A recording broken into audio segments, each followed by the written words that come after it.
The Etruscans, an enigmatic civilization that dominated central Italy long before Rome, were the mystery civilization that built the world Rome later claimed as its own.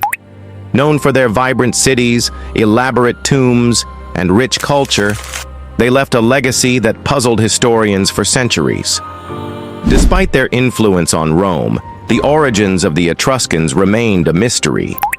Their language was unique, their art striking, and their rituals deeply spiritual. But no one knew exactly where they came from. Now, thanks to recent DNA studies, we're uncovering new insights into this ancient civilization. The results suggest that while the Etruscans were culturally unique, genetically they were closely related to populations already living in Italy, challenging the long-held theory that they migrated from the Near East.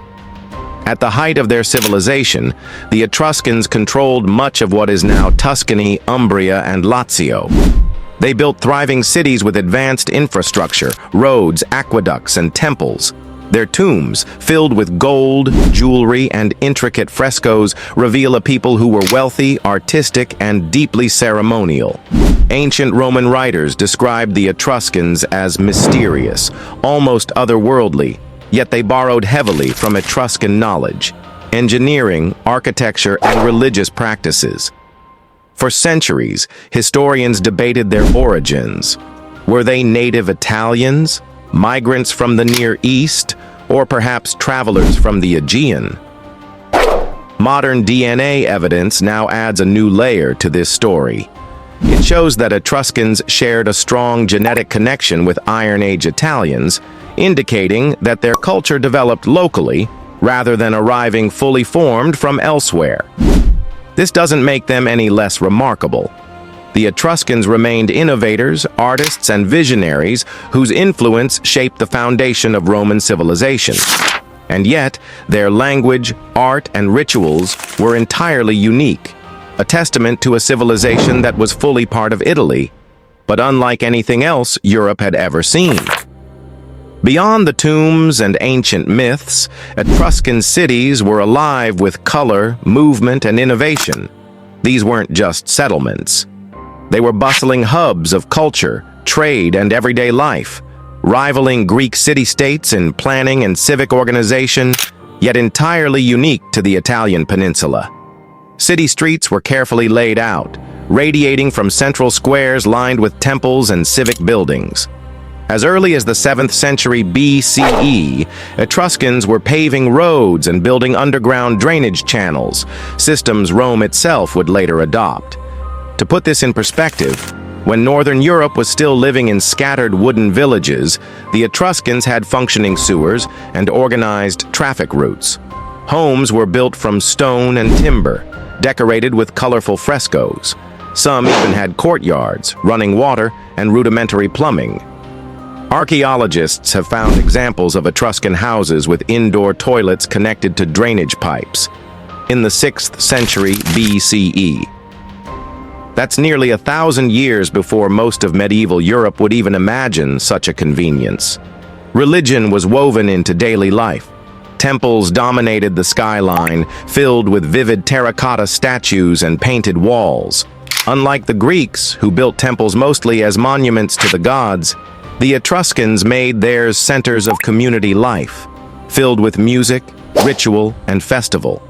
They were also master diviners, developing a complex system of reading the will of the gods from natural signs, a practice so respected that even the Romans later imported Etruscan priests to guide their state religion.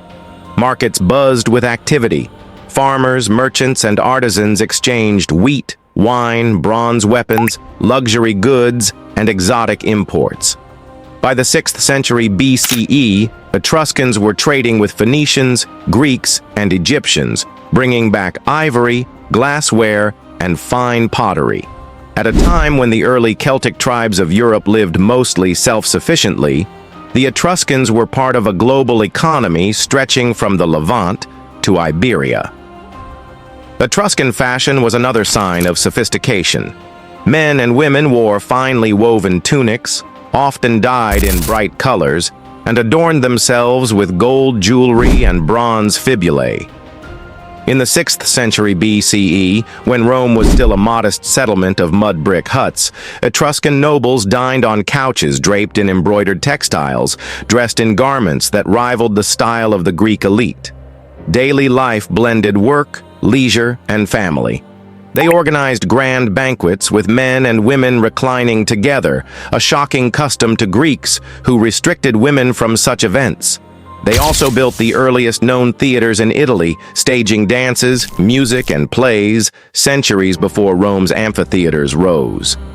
Children played with painted toys and dolls, and artisans shaped clay into pottery decorated with intricate scenes of myth and daily life. Agriculture sustained this world. Wheat, barley, olives, and grapes formed the backbone of their diet. But it wasn't just subsistence farming.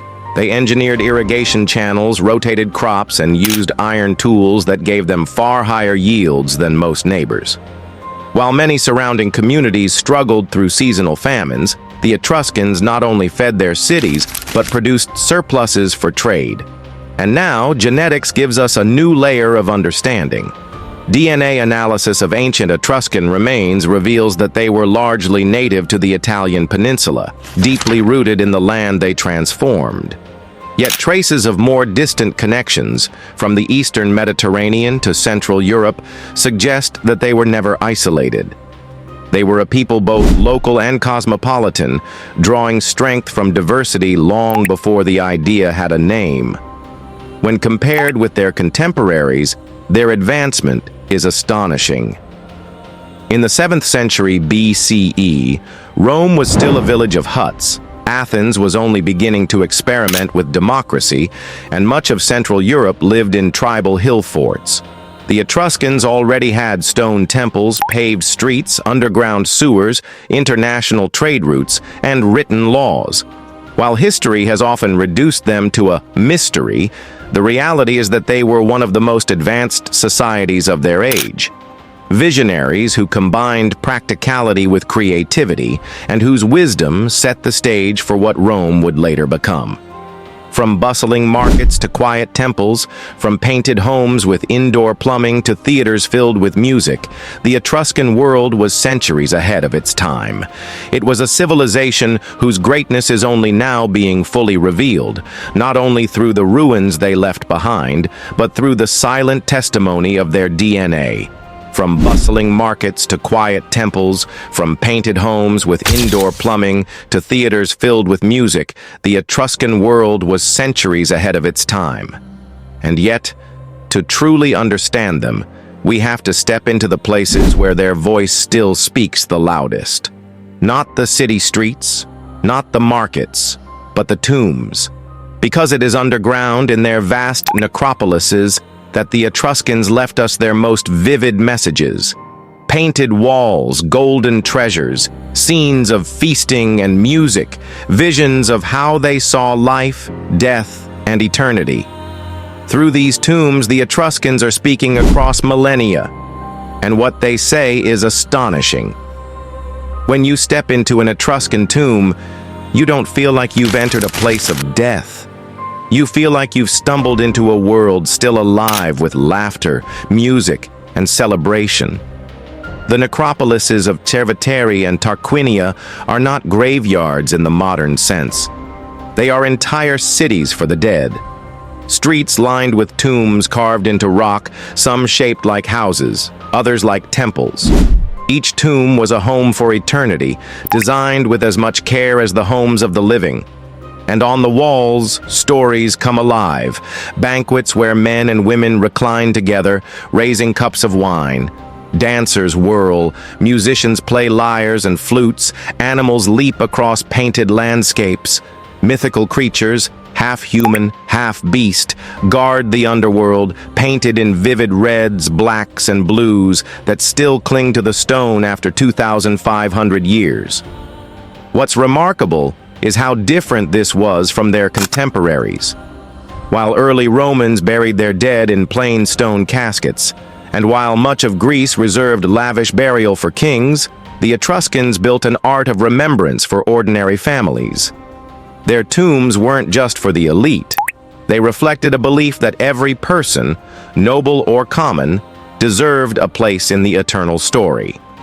Inside these tombs, archaeologists have uncovered gold necklaces, finely painted pottery, bronze mirrors, and tools, objects meant to accompany the dead into the afterlife. This practice echoes the great civilizations of Egypt, yet it is uniquely Etruscan. Their tombs do not emphasize fear of judgment, but joy of continuation. The art tells us not of punishment, but of feasting, music, and community, a vision of death as an extension of life. Recent DNA analysis adds another layer.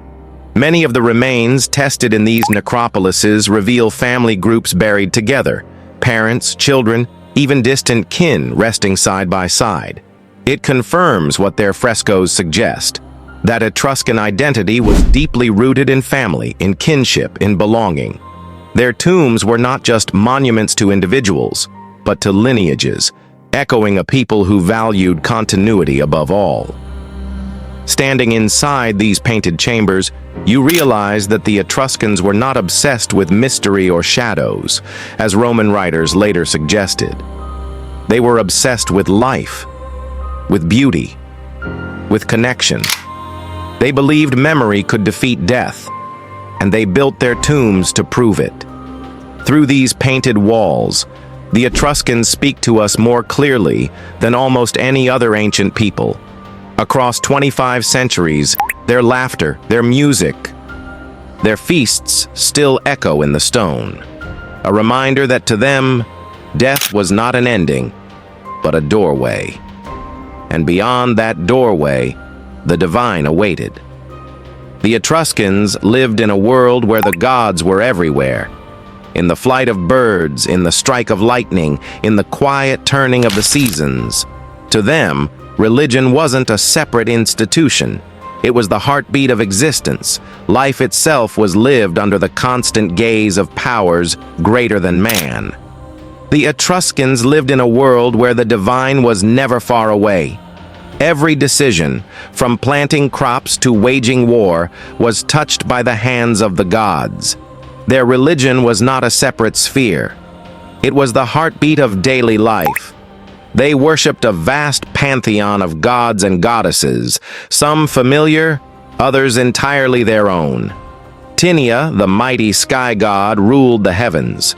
Uni, a goddess of power and protection, mirrored aspects of Hera and Juno, and Minerva, wise and warlike, was a clear ancestor of the Roman Minerva. But many Etruscan deities had no Roman or Greek counterpart, gods of the underworld, guardians of boundaries, spirits of the soil and sky. This mix of the universal and the uniquely Etruscan made their religion one of the richest in the ancient Mediterranean. What set them apart most, however, was their obsession with reading the will of the gods. The practice of haruspicy, divining the future by studying the entrails of sacrificed animals, was a central ritual. Priests carried bronze models of sheep livers, carefully inscribed with zones representing different deities, like maps of the cosmos. By interpreting the markings on a real animal's liver, they believed they could see the gods' judgment on human affairs. To us, it may sound strange, but to the Romans, it was genius. They adopted it wholesale. For centuries, no Roman general would march to battle without an Etruscan priest examining the omens. Sacred spaces dotted their cities, open-air temples aligned with the stars, groves considered holy, altars where priests performed elaborate ceremonies. Religion was public, communal, and constant. Festivals filled their calendars, blending feasting, games, and solemn ritual. This wasn't a private faith hidden in temples. It was lived in the streets, in the fields, in every heartbeat of the city. Compared to the Greeks, whose myths celebrated human-like gods, or the Egyptians, whose rituals revolved around royal divinity, the Etruscans built a religion that was both intensely practical and profoundly cosmic. They sought not just to honor the gods, but to negotiate with them, to bring divine order into the chaos of daily life. In this, they were astonishingly advanced. Where other cultures hesitated before the unknown, the Etruscans developed a system to make the unknown measurable, predictable, and manageable. And it was this religious worldview, this structured way of seeing the will of the gods in every sign, every storm, every flicker of fire, that the Romans would inherit, adapt, and spread across an empire. To understand Etruscan art is to see their joy in life, but to understand their religion is to see their wisdom, a wisdom that bridged the mortal and the divine, and that laid the very foundations of Roman spirituality. It is here, in their sacred rituals and divine imagination, that the Etruscans still whisper to us. But for the Etruscans, faith and power were inseparable. Kings ruled not only with armies, but with omens. Priests stood beside generals. Auguries guided councils. Every decision of state, from planting crops to declaring war, was framed as a question to the gods. Which means that when we step from their temples into their palaces, from their altars into their city walls, we are not changing the subject at all. We are simply following the same current into a new domain: politics, warfare, and power. The Etruscans were not a single empire, but a network of powerful city-states. Veii, Tarquinia, Cerveteri, Vulci, Clusium, each ruled by its own king, each competing for dominance. Yet together, they formed what later writers called the Dodecapolis, a league of 12 cities, united by shared rituals at the sanctuary of Voltumna. Archaeology confirms this balance of rivalry and unity. Excavations at Veii, just north of Rome, reveal not just temples and houses, but massive defensive walls nearly 7 kilometers long. Fortifications far more advanced than anything in Rome at the same period. The sheer scale of Veii's defenses, studied by archaeologists in the 20th century, shows that it was Rome's equal, perhaps even its superior, in the 6th century BCE. Kingship was central. Inscriptions from Tarquinia and Cerveteri mention rulers who were both warriors and religious figures, echoing what Roman historians later claimed, that Etruscan kings combined sacred and political authority. The discovery of carved thrones and regalia in elite tombs, like the Regolini Galassi tomb at Cerveteri, provides physical proof of this royal power. Warfare defined their politics.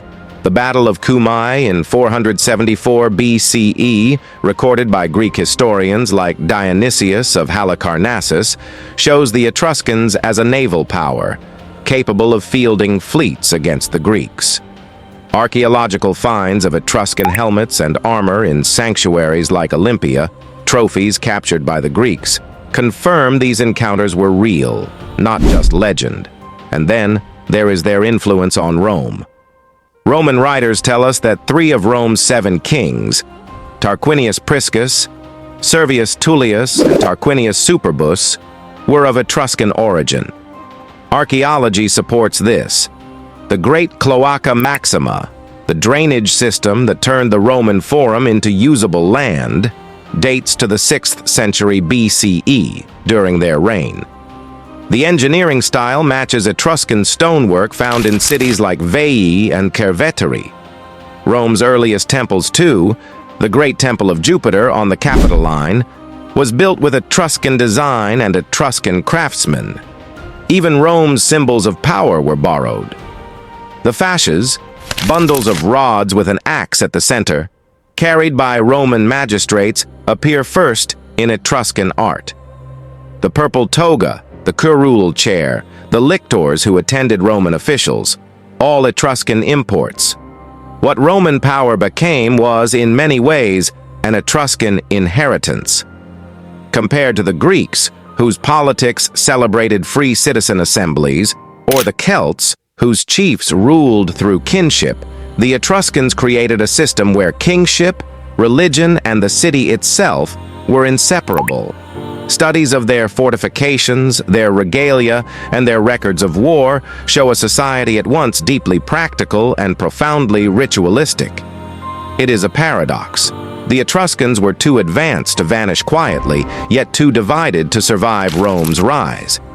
The fall of Veii in 396 BCE, described by Livy and confirmed by excavations of burned layers in the city, was not just the end of a war.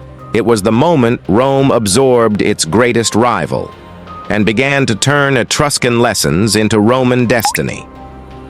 Power, after all, is not just measured in armies and walls.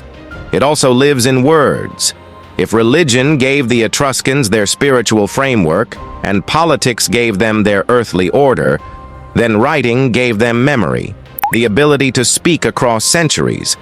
And here, in their language, we find one of the greatest mysteries of the ancient world. The Etruscans were among the first in Italy to adopt a written alphabet. Around the 8th century BCE, they borrowed the letters of the Greek alphabet, carried by traders and colonists from the Aegean, and reshaped it for their own tongue. From this Etruscan alphabet would later emerge the Latin alphabet, the very letters I am speaking with now. Every word written in English, Spanish, Italian, French, almost every word written in the Western world owes something to this leap the Etruscans made. And yet, for all their influence, the Etruscan language remains a riddle. Thousands of inscriptions survive, carved on tombs, painted on pottery, stamped on coins. They tell us names, titles, prayers, and sometimes fragments of stories. But the language itself is unlike Greek, unlike Latin, unrelated to the great Indo-European family that dominates Europe. Modern linguists classify it as a language isolate, a voice that seems to have no living relatives. Scholars pore over texts like the Liber Linteus, the only Etruscan book to survive, preserved astonishingly because it was reused as mummy wrappings in Egypt. Its linen pages, covered in columns of writing, give us the longest continuous Etruscan text, and yet even here, much is still undeciphered. What we can read suggests rituals, calendars, sacred formulas, but the full meaning is locked away. Other discoveries shed small rays of light. The Pergi tablets, a set of gold sheets inscribed in both Etruscan and Phoenician, give us a rare bilingual text. They record a dedication by an Etruscan ruler to the goddess Astarte, revealing both international connections and the blending of languages in the Mediterranean. And still, the Etruscan voice eludes us. We can recognize names, kinship terms, and formulas of blessing, but we cannot read a myth, or a poem, or a full story in their own words. This silence is haunting. We can see their art, their temples, their tombs, but their language only comes to us in fragments. Yet in those fragments, identity shines through. Names like Larth, Arnth, Vel, Thana. Names carved into stone that would echo into Roman times. Titles of magistrates, priests, and kings. Ritual words that later Roman religion would adopt whole. The Etruscan language may be mysterious, but it left its fingerprints everywhere. In the Latin alphabet, in Roman ritual vocabulary, and even in the roots of Italian place names today. And perhaps that is the final paradox of the Etruscans. A people who taught Rome how to write, but whose own voice we still strain to hear. Their words survive, but their meanings drift just beyond our grasp. Their words fade into fragments, their sentences into silence. And just as their language was slipping beyond comprehension, so too their cities began to slip from power. Rome, once the student of the Etruscans, was rising, and soon the teacher would be overtaken by the pupil. The decline of the Etruscans was not sudden. It was gradual, uneven, and in many ways tragic. By the 5th century BCE, the balance of power in Italy was shifting. Etruscan city-states, once dominant, found themselves squeezed by rivals. The Celts pressing from the north, the Greeks controlling the seas to the south, and most of all, the Romans, growing stronger just beyond their borders. One by one, their strongholds fell. Archaeological excavations at Veii tell a story of both greatness and collapse. In the early 6th century BCE, Veii rivaled Rome in size and wealth, fortified by walls 7 kilometers long. But in 396 BCE, after a bitter 10-year war, Rome captured Veii. The historian Livy describes its fall as a turning point, Rome's first great conquest. From that moment, the Etruscans were no longer Rome's equals, but its subjects. Over the next centuries, Rome advanced northward and southward, bringing one Etruscan city after another under its control. Tarquinia, Cerveteri, Clusium, all would eventually lose their independence. By the 3rd century BCE, the political autonomy of the Etruscans was gone, and yet conquest did not mean erasure. The Romans absorbed Etruscan culture even as they dismantled Etruscan power. Temples in Rome still rose according to Etruscan plans. Roman generals still consulted Etruscan priests to read the omens. Gladiatorial combat, which would become a signature of Roman spectacle, likely had its roots in Etruscan funerary games. Even Rome's kings, before the Republic, were remembered as Etruscan in origin, particularly the Tarquin dynasty. Modern scholarship underscores this survival. Studies of Etruscan tomb paintings show how Roman fresco techniques directly borrowed from them.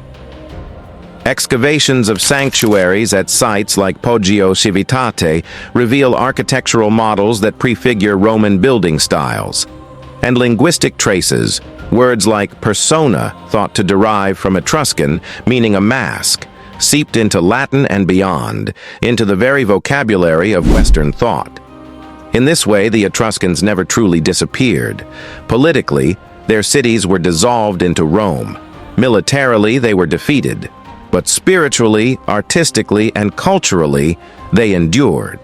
Their genius was not extinguished, but carried forward in Roman form, and through Rome, into the foundations of Europe. This is perhaps their greatest legacy. A reminder that a civilization can vanish from maps, yet remain alive in memory, in influence, in the unseen threads that connect past to present. The Etruscans may have died as a nation, but their fingerprints still cover the world we live in. They were conquered, absorbed, and politically erased, and yet, their presence never truly vanished. But today, science gives us a final key, one that lets us step beyond ruins and legends into their very blood. In the last 2 decades, breakthroughs in ancient DNA analysis have given us a new way to meet the Etruscans. Not as distant ghosts, but as people. Genetic studies like the 2021 project published in Science Advances examined remains from across Tuscany and Umbria, spanning over 1,000 years of Etruscan history. The results were surprising. Despite their unique language and striking culture, the Etruscans were not foreign settlers, nor a mysterious people from the East. Their DNA was overwhelmingly local, almost indistinguishable from their Italic neighbors. This revelation turns old theories on their head. For centuries, ancient writers like Herodotus speculated that the Etruscans had come. Rome carried their torch, and through Rome, so did the Western world. The Etruscans may have vanished from the pages of history, but their story continues to shape the world we live in today.